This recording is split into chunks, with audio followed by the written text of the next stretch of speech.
You know, we have all been in that incredibly awkward situation where someone hands you a gift, right? Yeah, You right. unwrap it and you realize with this sinking feeling that, well, it is something you already own. Right. Or worse, it is a gift that you actually bought for them a few years ago. Yeah. And they've just, slapped a new bow on it and regifted it back to you. It is so uncomfortable. Yeah. Is this fundamental misunderstanding of ownership, and you kind of just have to smile and nod.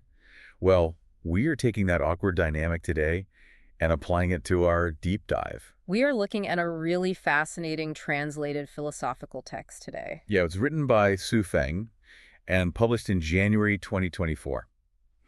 And just the title alone tells you we are about to completely dismantle thousands of years of human tradition. It is titled, Lifechanyuan Does Not Sacrifice to the Ancestor of Buddha, the Greatest Creator. It really is a profound shift in perspective. I mean, taking that mild social faux pas of regifting and scaling it up to a cosmic level. Right. It strikes at the very foundation of how humanity has historically interacted with the concept of a higher power. Okay, let's unpack this. Because whether you are interested in philosophy, religion, or you just appreciate a really solid, mind-bending thought experiment, this text is going to flip your assumptions upside down. The mission here is to explore a radical reframing of religious and spiritual sacrifice. Exactly. Examining how this text argues that offering sacrifices is actually the ultimate act of disrespect. And to make this point, the text, well, it does not ease the reader in. No, it really does not. It opens with this highly visceral, almost shocking question, quote, "If I cut off your finger and solemnly offer it to you as a sacrifice, would you accept my offering?" What's fascinating here is how effectively that single graphic sentence establishes the core logical premise of the entire piece. Yeah. Because before we can talk about the history of sacrifice, we have to understand why the author believes the very concept of offering something to the creator is philosophically impossible. It is a non-negotiable baseline rule about ownership, right? Exactly. The text states that everything in the world, all life in nature, already belongs to the greatest creator. But it is more than just, like, a landlord owning a building. Right. It is an ontological claim. Yes. The natural world and the life within it are literal extensions or parts of the divine body. So it is not just like the analogy of, breaking into someone's house, stealing their television, wrapping it up in a bow, and giving it back to them for their birthday. Which is bad enough. Right. Except much more gruesome, Eh. because a television is an external possession. So how does this severed toe imagery completely dismantle the traditional transactional view of religion? Well, by defining all life as literally being a part of the creator, Shuifen removes the separation between the human offering the gift and the divine receiving it. Oh, wow. Yeah, the type actually uses a direct extension of that metaphor, stating that offering back what belongs to the creator is akin to cutting off his toes and presenting them to him. So you cannot make a trade with the divine if the divine already physically embodies the thing you are trying to trade. Exactly. It transforms sacrifice from an act of piety into an act of self-mutilation of the divine. The entire concept of a sacrifice requires you to possess something that the entity you are sacrificing to lacks. Which you don't. Right. If everything is the creator, you do not own anything.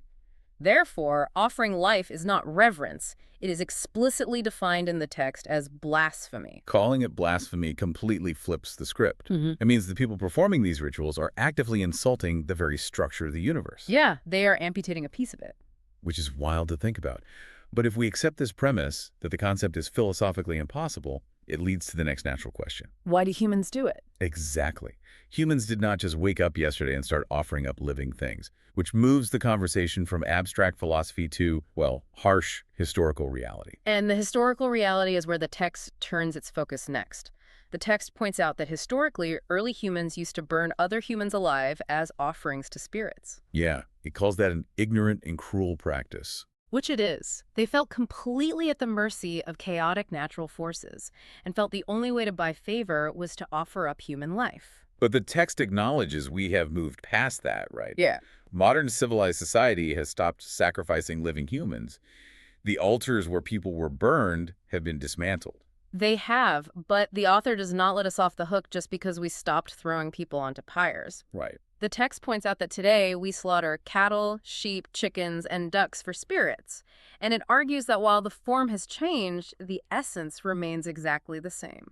Wait, so the author is directly equating the modern ritual slaughter of a chicken to the ancient dark days of burning humans alive. Basically, yes. That's a massive claim. I mean, modern society generally views agricultural animals as a resource, not as the moral equivalent of a human being. If we connect this to the bigger picture, Weifeng is intentionally challenging modern society's complacency. Ah, so. Well, we like to think we have entered a civilized era, but the text argues the underlying mechanism is still taking a life to buy spiritual favor. So the essence of the act is what matters. Exactly. The essence is the belief that destroying a life is a valid way to purchase favor. Within this philosophical framework, the biological hierarchy doesn't matter. Because it all goes back to that ontological claim. Right. Whether the victim walks on 2 legs, 4 legs, or has feathers, all life in nature is part of the greatest creator. So if every living thing is a literal component of the divine, a toe of the creator, it does not matter if it is a human toe or a chicken toe. You are still amputating it. Precisely. The text argues that a civilization still operating on that mechanism remains deeply uncivilized. We just redirected the cruelty toward victims that cannot advocate for themselves. Man, that forces a massive pivot in how we view devotion. If taking animal life is just a continuation of cruel human sacrifice, how are we supposed to show reverence? That is the big question. Because if the Creator does not want our sacrifices, who or what actually does? Right. The text shifts from deconstructing a flawed system to outlining a positive framework. Here's where it gets really interesting. The text states that to express true reverence, respect, and love for the Creator, we must do so by revering and protecting nature and all life. Not through killing. Not through killing. It's a complete inversion.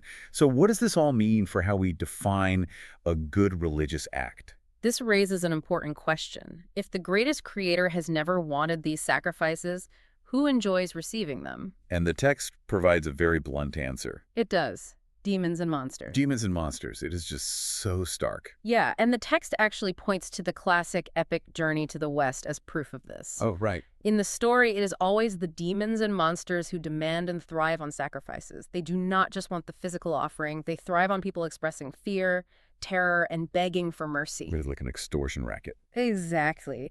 And the ultimate, most coveted offerings for these monsters in the story are virgin boys and girls. Because demanding innocent life is the ultimate hallmark of a monster.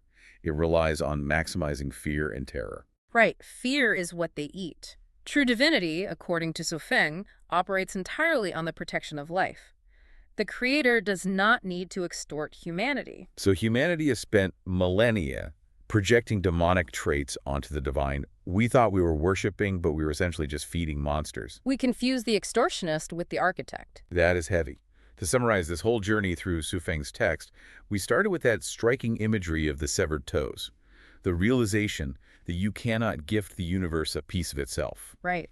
Then we explored the provocative idea that sacrificing livestock carries the same cruel essence as human sacrifice. The mechanism of buying favor with life. Exactly. And finally, the realization that true devotion is about protecting life, lest we inadvertently worship fear-hungry monsters.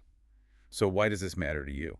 Yeah, why should the listener care? Even if you are not actively participating in ancient rituals, this text challenges you to examine how you interact with the world. Are you operating on an outdated transactional model of trying to buy favor? Or are you genuinely preserving and protecting the life around you? The implications stretch far beyond theology. I want to leave you with one final thought to mull over on your own. Okay, let's hear it. If every single living thing in nature is already a piece of the greatest creator, does that mean every casual act of environmental destruction we commit in our modern daily lives, Oh, wow. even entirely outside of a spiritual ritual, is technically an act of blasphemy? Taking a bulldozer to a forest suddenly looks exactly like chopping off the Creator's toes. We have a lot to reconsider about what it means to truly revere the world we live in. Thank you for joining us on this deep dive. We will see you next time.